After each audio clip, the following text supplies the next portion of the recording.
Guides আমি তনুশ্রী। আজ আমি আপনাদের কাছে আবার চলে এসেছি। আমি আজকে দুর্গাপুজোর স্পেশালিস্ট নিমকি তৈরি করছি বাড়িতে ঘরোয়া উপায়ে।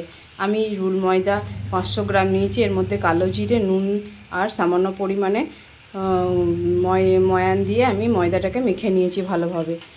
আধ ঘন্টার মতন এটাকে ভিজতে দেবেন ময়ানটাকে। তারপর আমি এরকম করে লেচি তৈরি করে তারপর এটাকে আমি চাকুর মাধ্যমে কেটে এরকম নিমকি তৈরি করেছি।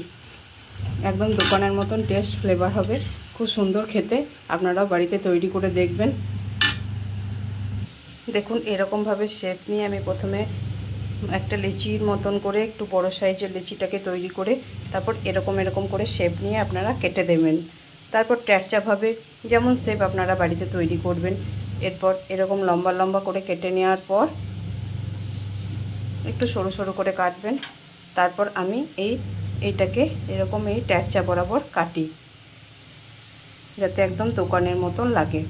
একটু বড় বড় সাইজের কাটবেন, তাহলেও ভালো লাগবে।